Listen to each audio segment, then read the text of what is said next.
नमस्कार दोस्तों, my name is Arjun from prmarketing.in। सो आज इस वीडियो में बहुत ही इंटरेस्टिंग टॉपिक हमारे सामने है, जो कि है digital marketing strategies for gym owners या जिम बिजनेसेस। ठीक है। तो दोस्तों, या फिर आपका कोई योगा सेंटर भी हो तो भी उसमें सिमिलर चीज़ होगी। ठीक है। तो दोस्तों, इस वीडियो में आज हम इससे पहले कि आगे बढ़ें, मैं आपसे कुछ चीज़ों पर डिस्कस करने वाला हूँ। ठीक है। तो कोई भी बिज़नेस की स्ट्रैटेजी बनाने से पहले, मार्केटिंग स्ट्रैटेजी बनाने से पहले जो इम्पॉर्टेंट पॉइंट है जो हमको देखना होता है, ठीक है, हो सकता है कि सेम अगर आप एक ही सिटी में हो सकता है कि किसी और के बिज़नेस के लिए कोई और स्ट्रैटेजी काम करे और आपके बिज़नेस के लिए अलग स्ट्रैटेजी काम करे, क्योंकि उसके कस्टमर टारगेट सेगमेंट अलग हो सकता है कि वो किसी बार्गेनर्स को अट्रैक्ट कर रहे हो, मतलब ऐसे कस्टमर्स को अट्रैक्ट कर रहे हो जो कि बहुत ज़्यादा पैसे मनी सेंट्रिक हैं। ठीक है, जो सोचते हैं कि यार कम पैसे में हो जाए। ठीक है, वो आप हो सकता है कि बोल रहे हो कि यार नहीं, मेरे को तो हाई पेइंग क्लाइंट्स चाहिए। ठीक है, तो हो सकता है कि आप टारगेट कर रहे हो कि 2000 वाले क्लाइंट्स को, कोई और टारगेट कर रहा है 700 वाले क्लाइंट्स को। बहुत सारी चीज़ें हैं। ठीक है, तो पहले ideal buyer persona, target market जो है जिसको हम टारगेट करने वाले हैं, ठीक है, उसका बायर पर्सोना होना ज़रूरी है। ठीक है, अब बायर पर्सोना कैसा होता है वो सारी चीज़ें मैं आपको बताता हूँ। ठीक है, तो जैसे कि आप सामने देख पा रहे हैं, ये अभी हमारे करंट रियल एस्टेट क्लाइंट हैं, उनके लिए हमने बायर पर्सोना बनाया है। ठीक है, तो कुछ इस तरीके से बायर पर्सोना दिखता है। Name, age, gender, education level. ठीक है, बहुत सारी चीज़ें। बेनिफिट्स उसको क्या होंगे, things they buy, influencer they follow.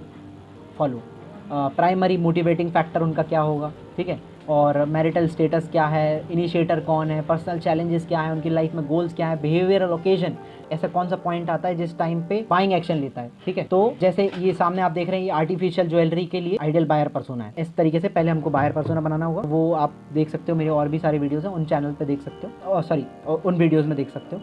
ठीक है, तो अभी आइडियल बायर पर्सोना हम 3 लोगों को लेकर चल रहे हैं। ठीक है, मे बी जो लोग हो सकते हैं कि 2-3 महीने में इंपल्सिव रिजल्ट चाहते हो, वो बायर पर्सोना हो सकता है हमारा। जो लोग हमारे फिट रहना चाहते हैं, वो बायर पर्सोना हो सकता है। इनमें तीनों में डिफरेंस है, इनके बाइंग मोटिवेटिंग फैक्टर्स अलग होंगे, वो उनकी जो अंदर के जो एक्शंस होंगे उनके वो अलग अलग होंगे। मतलब समझ रहे हो सकता है कि जो लोग सिर्फ फिट रहना चाहते हैं, हो सकता है वो 15 दिन में छोड़ दें। मतलब देखो क्या है, वो सब रिसर्च के बाद पता चलेगा, या 8 दिन में छोड़ देते हो। ऐसे बहुत सारे लोग होते हैं जो ज्वाइन करके फिर छोड़ देते हैं। तो इसमें डिफरेंस चीज़ें हैं। ठीक है, तो अब जब हमने मार्केट समझ लिया, अभी हम लोग लेके चल रहे हैं कि जो लोगों को सिर्फ फिट रहना है लॉन्ग टर्म के लिए, ठीक है, उनका प्राइमरी मोटिवेटिंग फैक्टर कैसे निकाला गया। अब ये आपको थोड़ा सा पेशेंस रखना पड़ेगा, क्योंकि ये बहुत ही इंपॉर्टेंट चीज़ है। अगर हम इस चीज़ पे टाइम स्पेंड नहीं करेंगे तो हम स्ट्रैटेजी नहीं बना सकते। How to make a strategy, इस टॉपिक का वीडियो है, ना कि स्ट्रैटेजीज। मैं कोई स्ट्रैटेजी नहीं बता रहा हूँ। तो जिम जाने का फ़ायदा क्या है, जिम जाने का नुकसान क्या होगा उसको, जिम ना जाने का फ़ायदा, जिम ना जाने का नुकसान, ये सारी चीज़ों पे हमको थोड़ा सा उसके साथ बैठ के, हमारा जो कस्टमर है उनसे थोड़ी सी बात करनी है। ठीक है, तो हमने कुछ थोड़ा सा रिसर्च किया, वो हमें ये सारी चीज़ें पता चली। अब क्या होगा, ये करने से फ़ायदा क्या है, जैसे कि इस सब से करने के बाद आपको जिम जाने का फ़ायदा, उसके लिए जिम जाने का क्या फ़ायदा है, उसके लिए जिम जाने का नुकसान क्या हो रहा है, उस व्यक्ति को जिम ना जाने का फ़ायदा क्या है। ठीक है, क्योंकि कुछ ऐसी भी चीज़ हो सकती है जिम ना जाके भी उसको कुछ बेनिफिट हो रहा हो, या जिम ना जाने का नुकसान क्या है। तो ये सारी चीज़ों के बाद में क्या होता है कि प्राइमरी मोटिवेटिंग फैक्टर पता चल जाता है, बाइंग इंटेंट पता चल जाता है, उसके माइंड में ऑब्जेक्शंस पता चल जाते हैं। ठीक है, तो हम उसी तरीके से उससे एक्ट करेंगे। अब एक्ट कैसे करेंगे वो मैं बता देता हूँ। ठीक है, तो जैसे कि आप सामने देख सकते हैं, जिम ना जाने का उसको क्या नुकसान हो रहा है। ठीक है, बाद में अगर जिम छोड़ दी तो ख़राब हो जाएगी बॉडी, मतलब ऐसी बहुत सारे मिथ्स हैं। ठीक है, जो कि हम बस्ट कर सकते हैं कस्टमर के लिए। ठीक है, टाइम वेस्ट होगा, मेहनत करनी पड़ेगी, ये सारी चीज़ें उसके माइंड में चल रही है। ठीक है, और जिम ना जाने का क्या फ़ायदा है, ज़्यादा सो सकूँगा। ठीक है, जिम जाने के बाद, जिम जाने के टाइम पे जो थकान महसूस होती है, मान लो वर्कआउट कर रहा हूँ तो मेरे को जो थकान होती है वो नहीं होगी। ठीक है, वो एक पेनफुल प्रोसेस है। ठीक है, टाइम बचेगा, पैसा बचेगा। ठीक है, ये सारे माइंड में होगी। पैसा बचने वाला जो कस्टमर है वो आपका टारगेट कस्टमर नहीं है। ठीक है, उसको छोड़ दीजिए। तो टाइम बचेगा। ठीक है, उसके लिए टाइम बच रहा है। तो ये समझ रहे हो आप, ये सारी चीज़। जिम ना जाने का नुकसान क्या है, बॉडी नहीं बन पाएगी, अट्रैक्टिव नहीं दिखोगे, एनर्जी नहीं रहेगी। तो ये सारी चीज़ें। ठीक है, अब क्या है, अब आते हैं हम फेसबुक स्ट्रैटेजी पर। अभी हमने थोड़ा सा डिस्कस कर लिया कि भाई उसका हमारा कस्टमर कौन है, हमने पहले उसको समझ लिया। That is most important thing. ठीक है, क्योंकि हो सकता है कि एक 5 स्टार जो चॉकलेट आती है वो खरीदने वाला कस्टमर अलग है। ठीक है, एक स्निकर्स का जैसे आपने ऐड देखा हो, उसका वो भी एक चॉकलेट ही, ठीक है, और डेयरी मिल्क भी एक चॉकलेट है।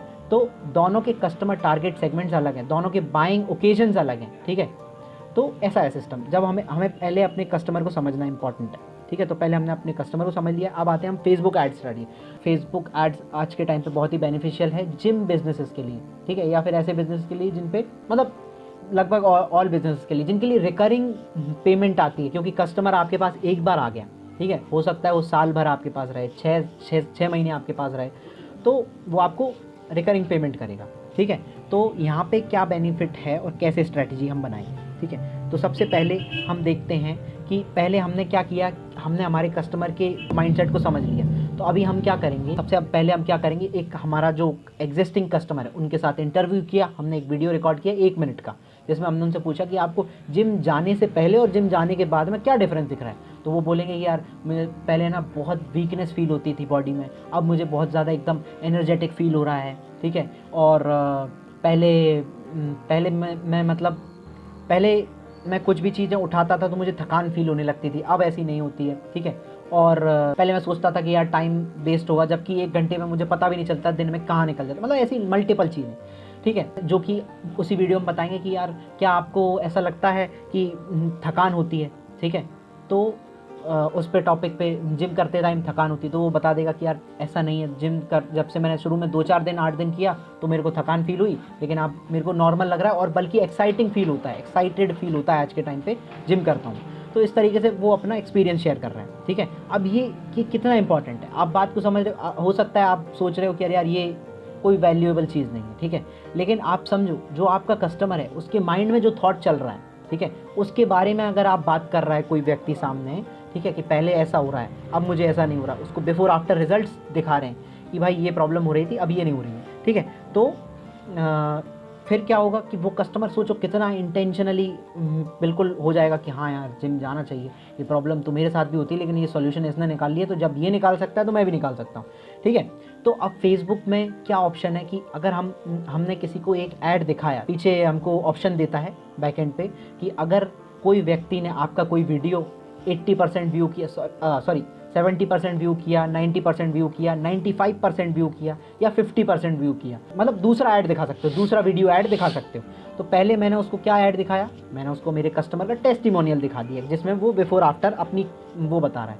दूसरे में मैं उसका कोई दूसरा ऑब्जेक्शन पकड़ूंगा, ठीक है, जैसे कि वो सोच रहा है कि मेहनत करनी पड़ेगी, ठीक है, तो उसमें मैंने हो सकता है दूसरे में मैंने उसको वीडियो दिखा दी कि कोई कस्टमर बोल रहा है कि क्या आपको लगता है कि यार बहुत ज़्यादा मेहनत करनी पड़ती है, बहुत ज़्यादा थकान हो जाती है, तो उसने बताया कि नहीं नहीं ऐसा कुछ भी नहीं है, मैंने स्टार्ट कैसे किया, जब मैं आया था तो मैं सिर्फ 10-15 मिनट 20 मिनट के लिए जिम करता था, 20 मिनट वर्कआउट करता था, दौड़ता था थोड़ा बहुत, ये चीज़ वो चीज़, फिर इसके बाद में धीरे धीरे मैंने बढ़ाता चला गया। आज मुझे एहसास भी नहीं होता है कि मैं इतना वेट उठा लेता हूँ, इतना वर्कआउट कर लेता हूँ, ठीक है, मुझे कहीं से कहीं तक कोई भी मुश्किल फील ही नहीं हुई, ठीक है। अब सोचो कस्टमर आपका, और ये ऐड दिखाने का जो बैक टू बैक एड्स आप दिखाओगे, ठीक है, जो वीडियो 1 में हमने ऐड दिखाया, ठीक है, वो कुछ और था, वीडियो 2 में हमने ऐड दिखाया वो ये है, ठीक है। तो जो हम दिखा रहे हैं इसका कॉस्ट बहुत ही कम हो जाता है सेकंड टाइम का जो है, क्योंकि वो टारगेटेड ऑडियंस को ही दिख रहा है, ठीक है, तो उसका कॉस्ट बहुत ही कम हो जाता है, ठीक है। मे बी मतलब उससे तो कम हो ही जाएगा, किससे, जैसे कि अगर हम अपना ट्रेडिशनल तरीके से मार्केटिंग करते हैं, सपोज़ कीजिए कि अगर मैं बैनर्स, अगर ट्रेडिशनल तरीके से मैं क्या करूँगा, मैं पैम्पलेट्स बंटवाऊँगा, न्यूज़पेपर में पैम्पलेट्स बंटवा दूँगा या न्यूज़पेपर में एड्स दे दूँगा, या फिर मैं होर्डिंग्स लगवा दूँगा, ठीक है। तो उससे एक तो सबसे पहली चीज़ क्या है आप समझ रहे हो, जैसे कि आपने किसी को पैम्पलेट्स बांटे या बंटवाए, ठीक है, तो उसमें क्या होगा, जो कॉस्ट जो होगी ना वो एक तो ज़्यादा हो जाएगी, क्यों, क्योंकि उससे आपको पता नहीं कि ये टारगेट ऑडियंस तक पहुँच रहा है कि नहीं, ठीक है। और जो आदमी ने उसमें पैम्पलेट आपका पढ़ा, तो वो पैम्पलेट पढ़ने के बाद में आप उसके डाउट्स क्लियर नहीं कर सकते, उसको रीटारगेट नहीं कर सकते, उसको दूसरा कोई पैम्पलेट नहीं दिखा सकते, ठीक है।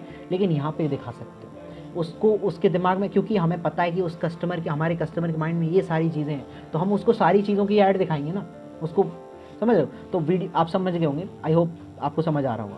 तो वीडियो 3 में मैं तीसरे ऑब्जेक्शन पे उसके साथ काम कर दूंगा अलग तरीके से, वेल प्लान्ड तरीके से। तो ये वेल प्लान्ड तरीके से होता है सारी चीज़ें कि भाई उसको पहले क्या दिखाना चाहिए, बाद में क्या और वीडियो 4 में मैं उसको चौथी वीडियो दिखाऊंगा, ठीक है। जिस ऑडियंस ने मेरा वीडियो 90% देखा है, पहला वाला, उन लोगों को, तो मुझे पता चल गया है पहले वीडियो ऐड से मुझे ये पता चल गया है कि हाँ वो लोग मेरे इस वीडियो में इंटरेस्टेड थे, ठीक है।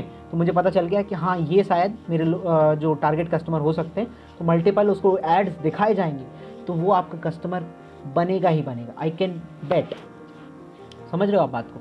अगर हो सकता है आपका कस्टमर अलग हो, ठीक है, आप हो सकता है कि किसी और ऐसे व्यक्ति को टारगेट करना चाह रहे हो जो कि आपका है सपोज़ जो कि रेगुलर लोग हैं, ठीक है, जो दूसरे जिम्स में जाते हैं उनको, तो उनके लिए अलग उनका आइडियल बायर पर्सोना अलग होगा, ठीक है, उनके लिए अलग ऑफर डिज़ाइन होगा, उनके लिए अलग वीडियोज़ डिज़ाइन होंगे, अलग स्ट्रैटेजी होगी, ठीक है। तो अब दोस्तों इसका क्या है इंपॉर्टेंट, देखो मैं आपको सबसे पहले बताता हूँ, ये जो जिम का जो बिज़नेस है ये सर्विस इंडस्ट्री है। सर्विस इंडस्ट्री में सबसे बड़ा बेनिफिट क्या है, सिर्फ आप अपने टारगेट कस्टमर को समझ लो, ठीक है, और अगर तरीके से थोड़ा सा अगर मार्केटिंग फंडामेंटल्स का हमने यूज़ किया, ठीक है, एडवर्टीजमेंट इज़ डिफरेंट, मतलब मैं लोगों तक कम्युनिकेट कर रहा हूँ, मेरा मैसेज पहुँचा रहा हूँ, वो डिफरेंट है। मार्केटिंग फंडामेंटल्स को थोड़ा सा हमने छोटा तरीके से इम्प्लीमेंट अगर कर दिया, ठीक है, तो बहुत ही ड्रास्टिक चेंज हो सकता है। जैसे कि अगर हो सकता है कि बहुत सारे अगर सपोज़ कीजिए ऐसा कस्टमर है जो कि कहीं और जिम जा रहा है, ठीक है, हो सकता है अगर रिसर्च के बाद ये पता चला कि उसको डाइट की प्रॉब्लम आ रही है, डाइट का क्या है, उसको क्लियर मैसेज नहीं मिल पा रहा है, ठीक है, तो हम एक ऐड रन कर सकते हैं जिसको कि जैसे मैं आपको दिखा देता हूँ डाइट चार्ट, ठीक है, तो हम उसको ऐसा ऐड दिखा सकते हैं कि भाई get a free customize diet chart for yourself, ठीक है, तो कितनी कैलोरीज वो बर्न कर रहा है, इस तरीके से आप यहाँ से पैम्पलेट कोई भी गूगल पे सर्च करेंगे, यहाँ से पैम्पलेट्स मिल जाएंगे। और जो जिम ट्रेनर्स आपके बिजनेस, जैसे आप अगर आपके पास जिम ट्रेनर है या फिर वो चीज़ है, तो या फिर इससे भी बेटर चीज़ आप एक बार अगर कोई न्यूट्रिशनिस्ट से एक बार कंसल्ट करेंगे तो वो आपको थोड़ा बहुत वो दे देंगे, ठीक है। तो इस तरीके से हम डाइट चार्ट उनको ऑफर कर सकते हैं, ठीक है। अब ये क्या है, मैं जिम बिजनेस में नहीं हूँ, ठीक है, तो इसलिए हो सकता है कि कुछ चीज़ें इधर उधर, क्योंकि बिजनेस को आप समझते हो आपके बिजनेस को, ठीक है, मैं मार्केटिंग समझता हूँ, मैं मार्केटिंग फंडामेंटल समझता हूँ, स्ट्रैटेजी कैसे डिज़ाइन करते हैं वो समझता हूँ, ठीक है। तो आई होप आपको समझ आ रहा होगा, क्योंकि सारे बिजनेस, जैसे आपका जो भी बिजनेस है, ठीक है, हर बिजनेस अलग होगा, हर बिजनेस का कस्टमर अलग होगा, उसका प्रॉब्लम्स अलग होंगी, उसके चैलेंजेस अलग होंगे, ठीक है, तो ये सारी चीज़ें वर्क करती हैं। अब क्या है कि ये कॉस्ट इसकी जो बैठती है, कॉस्ट आती है मिनिमल।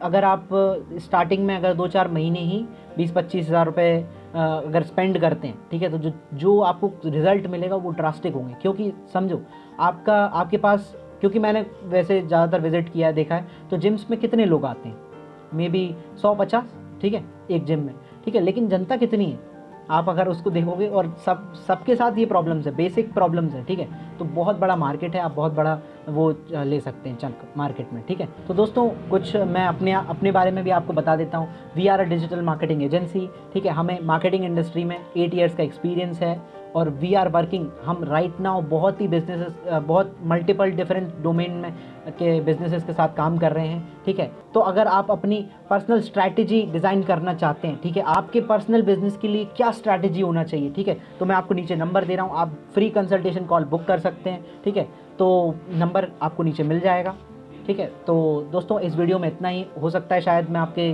पूरे डाउट्स क्लियर कर पाया हूँ, अगर कुछ नहीं कर पाया हूँ तो नीचे कमेंट में पूछ लीजिए, मैं उसका आंसर कर दूंगा या अगला वीडियो बना दूंगा, ठीक है दोस्तों। तो इस वीडियो में इतना ही, मिलते हैं अगले वीडियो में।